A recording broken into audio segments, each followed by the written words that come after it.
오늘 말씀의 제목은 진짜로 승부하라라는 제목으로 함께 은혜를 나누고자 합니다. 사람이 언제 가장 쉽게 속는지 여러분들 잘 아시죠? 어설픈 거짓말로는 절대 속지 않습니다. 거짓이 진실과 너무나 흡사할 때 우리는 무방비로 당하게 됩니다.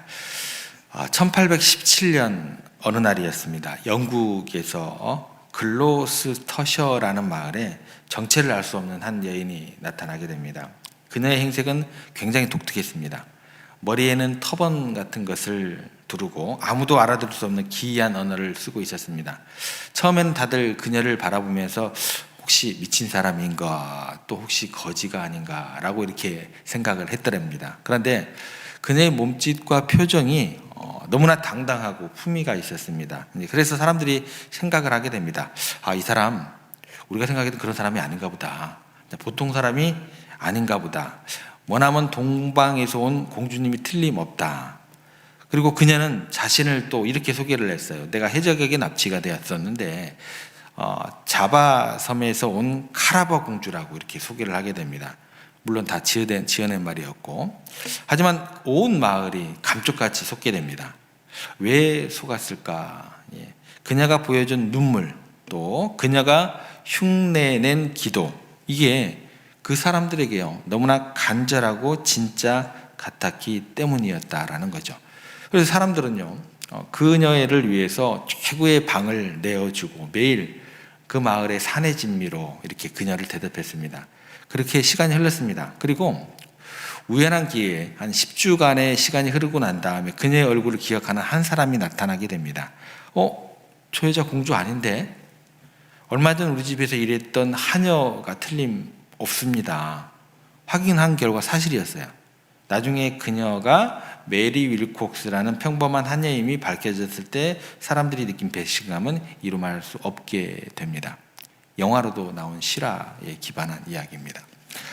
고작 그 옷 몇 벌 그리고 밥 몇 끼를 뺏긴 것이 그 동네 사람들에게는 문제가 아니었어요.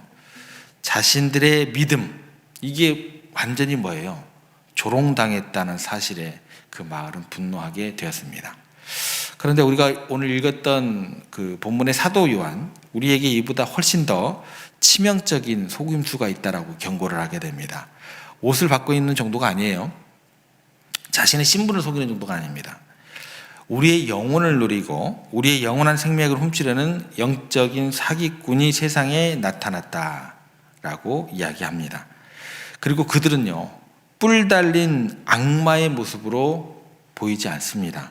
마치 카라바 공주처럼 가장 거룩한 척, 또 가장 성경적인 척, 광명한 천사의 모습으로 우리에게 다가온다라는 게 문제가 됩니다.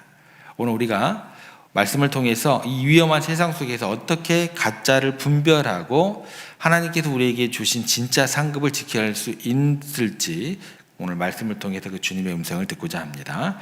여러분, 우리가 가짜에 속지 않으려면 사도 요한이 우리에게 첫 번째 제시해 주는 것, 무엇이 필요할까? 그 내용을 우리가 처음으로 좀 살펴보고자 합니다. 여러분, 무엇이 필요하냐면 기준은 우리 가운데 주어져야 된다는 거예요. 기준이 필요합니다. 진품인지 아닌지 그것을 알아보는 눈이 있어야 돼요. 오늘 4절 말씀에 보면 요한이 이제 그 편지를 받는 성도들에게 이렇게 외치게 됩니다. 너희가 진리를 행하는 것을 보니 내가 심히 기쁘다. 기준이 뭘까요? 진리입니다. 진리. 그러니까 요한이 지금 왜 기뻐하냐면 단순히 그들이 착하게 살아서 이게 아니에요. 우리들이 착하게 살아서 하나님께서 기뻐하시는 게 아니에요. 착하고도 얼마든지요 꽉 막혀있는 사람도 있을 수 있고요, 이야기가 안 통하는 사람들도 있고요, 그렇다라는 거예요. 말씀이 들어가지 않는 그런 착한 사람도 있더라고요. 사도 요한이 지금 편지를 받는 사람들에게 너희들 착하다 라고 기뻐하는 게 아니에요. 그들이 뭐라고 나와요? 그 뒤에 보면 아버지께 받은 계명대로 진리를 행하는 거예요. 그렇게 살고 있었기 때문에 내가 기쁘다라는 거예요. 여러분, 중요합니다. 착한데 내 생각이 기준이 되면 이거 답이 없어요. 큰일 나요. 내 생각이 기준이 아니에요.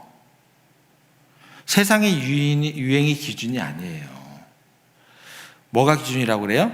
변하지 않는 하나님의 말씀을, 그걸 진리가 그들의 삶을 딱 붙잡고 있었기 때문에 뭐가 되는 거예요? 기쁘다라고 이야기를 하는 거예요. 그러니까 진리가 뼈대가 되는 겁니다. 뼈대. 진리가 뼈대처럼 서 있는 그들이 요한에게 너무나 큰 기쁨이 되었습니다. 그런데 여러분 여기서 이제 주의하셔야 돼요. 신앙은요, 진리라는 뼈대만으로 완성될까요? 안 될까요? 되지 않습니다. 뼈다만 앙상하게 남아있다면 그 뼈대만 앙상하게 남아있는 그 그림을 한번 그려보세요. 좀 따뜻하게 느껴지세요? 뭐 폐허같이 느껴지지 않으세요? 뼈대만 앙상하게 남아있으면 딱딱하고 얼마나 무서워요. 그 위에 좀 뭐가 좀 흘러야 돼요. 따뜻한 피가 흐르고 살이 붙어야 그게 온전한 생명이 되는 거예요. 그 생명의 온기가 뭐라고 이야기를 할까요? 사랑이다 라고 이야기를 하는 거예요. 만약 우리가요, 사랑 없이 진리만 강조하면 어떻게 되는 줄 아세요? 사람은요, 차가워져요. 그 공동체는요, 굉장히 뭐예요? 추워요. 예.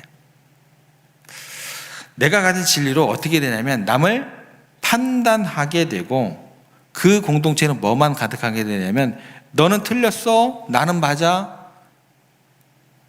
진리만 있으면 이게 또 문제가 됩니다 라는 거예요. 이렇게 정죄하기 쉬운 공동체로 된다라는 거예요. 그래서 요한이 진리 위에다 더하는 게 뭐냐면 5절과 6절에 가다 보면 다음과 같은 이야기를 하는 거예요. 너희들이 진리 안에 있느냐? 그렇다면 서로 사랑하라. 이 얘기가 나오는 겁니다. 이것은요, 요한이 새롭게 주장하는 이야기가 아니에요. 예수님께서 처음부터 우리에게 주신 명령이 되는 이야기를 5절, 6절에 설명해 풀어 쓰는 거예요. 진리, 그 다음에 사랑, 이렇게 되는 겁니다. 여기서 질문이 생기게 됩니다. 왜 진리를 아는 자가 사랑할 수밖에 없는가? 이런 질문을 해보셔야 돼요. 그것은 우리가 믿는 진리의 핵심이 뭐냐? 죄인된 우리를 위해서 아들을 내어주신 하나님의 사랑이기 때문에, 이게 진리의 핵심이 되기 때문에요, 진리 안에 있는 사람은 당연히 뭐가 따라오게 된다? 사랑이 따라오게 된다라는 거예요. 진리이신 예수님이 사랑이시기 때문에 그 진리를 깨달은 사람은 반드시 사랑의 열매를 맺게 되는 겁니다. 그래서 6절로 가보시면 이렇게 기록되어 있습니다. 사랑은 이것이니 우리가 그 계명을 따라 행하는 것이요. 그러니까 성경이 말하는 사랑은 뭐예요? 단순한 감정이 아닙니다. 하나님의 말씀에 뭐 하는 것이 성경에서 말하는 사랑이 되는 거예요? 순종하는 것, 여기까지 가셔야 돼요. 그러니까 진리라는 그릇 안에 사랑을 담는 것, 이것이 우리를 지키는 가장 안전한 울타리가 되는 겁니다. 그렇다면 요한은 왜 편지의 시작부터 이렇게 진리와 사랑의 기초에 대해서 굉장히 강조하면서 이야기를 했을까? 그것은 우리들에게 덕담을 하려고 하는 게 아니라 이유가 있었습니다. 7절 첫 단어의 원문을 보면은요, 왜냐하면이라는 단어로 시작을 합니다. 헬라어로 오티라고 얘기를 하거든요. 근데 왜냐하면 그럼 이런 뜻이 돼요. 왜냐하면 미혹하는 자가 세상에 많이 나왔기 때문입니다 라고 이야기를 하는 거예요. 그러니까 논리적 흐름을 보면은요, 우리가 진리로 무장해야 되는 이유, 우리가 또 뭐예요?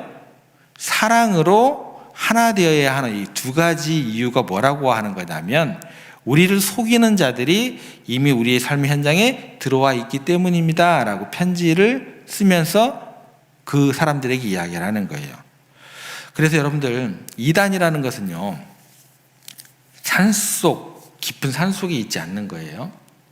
세상에 바로 우리 곁에 있다라는 거예요. 이미 나와 있다라는 겁니다. 그 미혹하는 자들의 핵심 거짓말이 뭐냐라고 이야기를 했을 때 7절 가보세요. 예수 그리스도께서 육체로 오심을 부인하는 자라. 이걸 이제 초대교회는 영지주의 이단이 있었죠. 그들이 이렇게 속삭이게 됩니다. 하나님은 너무 거룩해서 더러운 인간의 육체를 입을 수 없습니다. 예수님은 십자가에서 고통받는 척 했을 뿐입니다. 그럴듯해 보여요. 하나님을 더 높이는 말처럼 들려요.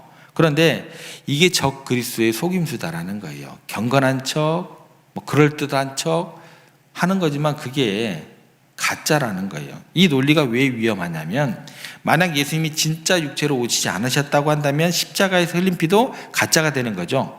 그 피가 가짜라면 우리의 죄의 씻음도 가짜가 되는 거죠. 그럼 결국 우리의 구원 자체가 무효가 되는 겁니다. 그래서 사도 요한은요, 이 타협할 수 없는 진리를 지키기 위해서 그토록 진리 안에 거하라고 강조를 했던 겁니다. 이제 우리가 적의 정체를 알았어요. 그들은 우리의 구원을 노리는 영적 사기꾼들이 되는 겁니다. 그렇다면 우리가 어떻게 대처해야 하는가? 그거에 대해서 9절 말씀에 보면 우리에게 아주 실제적인 지침을 주게 됩니다. 지나쳐 그리스도의 교훈하에 거하지 아니하는 자는 다 하나님을 모시지 못하되. 여기서 지나쳐, 이게 영어로 going beyond인데요. 이게 뭐냐면 앞서가는 거예요. 앞서가는 것. 그러니까 이단들의 특징이 뭐냐면 지나쳐 지나가는 것, 지나쳐 나가는 것, 나가도 너무 나가는 거예요. 이단들이 이렇게 자랑을 하게 됩니다. 야, 성경만으로 부족해. 이리 와, 이리 와. 야, 그 교회만으로 부족해. 이리 와, 이리 와. 이단들이 그래요. going beyond입니다. 지나쳐, 앞서 나가, 막 나가요. 앞으로도. 더 신비한 비밀이 있어. 내가 말이야, 막 꿈을 꿨는데 말이야. 우리는 남들이 모르는 특별한 계시를 받았어. 내가 말이야. 지나치는 거예요. 지나쳐. 여러분, 말씀보다 앞서가는 거요, 조심하셔야 돼요. 목사님 저도 그렇게 안 해요. 제가 이전에 있는 청년들에게도 지금도 이렇게 한 번씩 연락을 하면 이제 어떤 그 마음이 들어요. 제가 마음에 드니까 어느 순간 이제 그게 꿈으로도 나타나요. 꿈 얘기 안 합니다. 전화예요, 그냥. 제 마음이 꿈으로도 연결될 수도 있기 때문에 어떻게 뭐 잘 지내니? 뭐 이렇게. 그러고 보면 이제 그 어떤 이야기들 이야기하면 그때 이제 그래, 같이 기도하자. 뭐 이 정도죠. 그리고 이제 그 들었던 이야기 가지고 이제 제 나름대로 생각나는, 떠오르게 하시는 그 말씀 가지고 그렇게 같이 기도하자고 위로도 하고. 말씀보다 앞서가 나가는 거 정말 조심하셔야 됩니다. 내 열심이 말씀보다 앞서가면요, 탈나요. 그래서 목사님들이 그렇게 자꾸 실수를 하게 되는 거잖아요. 내 체험이요, 말씀보다 앞서면 어떻게 되는 줄 아세요? 그 순간 교만해지게 되는 겁니다. 진짜 신앙은 뭐냐? 9절 하반절 말씀처럼 교훈 안에예요. 교훈 안에. 뭐예요? 앞서가지 말고 말씀 안에 묵묵히 뭐 하는 거예요? 머물러 있어라 라는 게 뭐예요? 진짜 신앙입니다. 그때 우리는 아버지와 아들을 우리 안에 모시는 가장 영광스러운 성도들이 될 수 있다는 것입니다. 마지막으로 이제 요한이 성도들을 보호하기 위해서 충격적인 명령을 내리게 됩니다. 10절하고 11절 말씀인데요. 그런 거짓 교사가 오거든 집에 들이지도 말고 인사도 하지 말라. 너무 매정한 것 같죠. 원래 요한이라는 사람은요, 사랑의 사도라고 이야기를 해요. 처음부터 끝까지 사랑 뭐예요? 사랑 타령만 하는 사도예요. 근데 사랑의 사도가 어떻게 인사조차 하지 말라고 이야기를 하게 될까? 좀 매정해 보입니다. 그런데요, 이유가 있다는 거예요. 여기서 인사라는 것은요, 단순히 안부 인사가 아닙니다. 당신 문화에서 여행자를 집에 들이고 인사하는 것은 당신은 나와 같은 믿음을 가진 형제입니다 라는 공적인 인정이 되는 거예요. 또한 그의 전도 여행을 후원한다는 뜻이었습니다. 만약 우리가 그들에게 문을 열어준다면 그것은 단순히 그들에게 친절을 베푸는 게 아니에요. 그런 거짓 교사들에게 친절을 베풀 필요가 없다라는 거예요. 11절 말씀처럼 그건 어떤 행동이 되냐면 그 악한 일에 참여하는 자가 되는 겁니다. 절대로 태극기 같은 집회 가지 마세요. 그 악한 일에 참여하는 자가 되는 거예요. 내가 무심코 열어준 문틈으로 내 사랑하는 그 영혼을, 가족의 영혼을 노리는 이리가 들어올 수 있다는 거예요. 여러분들, 그러므로 이것은 미움의 문제가 아니다라는 거예요. 거룩한 뭐가 되는 거예요? 분별의 문제예요. 말씀에서 앞서 나가고 내 체험, 내 생각, 그걸 가지고 얘기하면 안 되는 거예요. 더 나가면 이단인 거죠. 더 신천지, 하나님의 교회, 통일교, 같은 맥락이에요. 하는 행동들을 보면 말씀도 없고, 내 영혼과 교회를 지키기 위한 거룩한 단절이 필요할 때가 있다라는 거예요. 말씀을 좀 정리해 보겠습니다. 19세기의 그 가짜 공주는요, 사람들의 호기심을 이용해 대접을 받았어요. 하지만 오늘날의 이단들, 거짓 교사들은요, 우리의 구원을 송두리째 흔들리게 만들게 됩니다. 이 혼란한 시대에 우리가 해야 될 거 분명합니다. 첫 번째는 뭐냐면 말씀보다 앞서가지 마세요. 사람의 말 듣지 마세요. 그것이 설령 목사라고 할지라도 사람의 말 들으시면 안 돼요. 내 생각, 내 경험보다 기록된 성경 말씀을 최고의 권위로 삼으십시오. 그 사람들이 말씀의 기초에서 하시는 말씀은 들으세요. 그 이외의 것들은 다 무시하시길 바랍니다. 둘째, 그 말씀 안에서 진리 플러스 뭐라고요? 사랑이 나와야 돼요. 그 사람들의 말이 사랑이 언어면 그게 변화된 말씀이 되는 겁니다. 진리가 있다면요, 우리의 삶은 뭐예요? 따뜻한 사랑으로 증명이 되어야 한다라는 거예요. 세 번째, 아닌 것은 아니라고 말해야 돼요. 거짓된 가르침에 대해서는요, 단호하게 뭐예요? 문을 닫아야 할 줄 압니다. 8절의 권면의 말씀 우리 마음에 새겨야 돼요. 너희는 스스로 삼가 우리가 일한 것을 잃지 말고 오직 온전한 상을 받으라. 그러니까 지금까지 달려온 신앙의 경주가 헛되지 않도록 하나님께서 예비하신 그 영광스러운 면류관을 놓치지 않도록 오늘 또 진리 위에 굳게 서는 여러분들 되시기를 주님의 이름으로 간절히 부탁드립니다.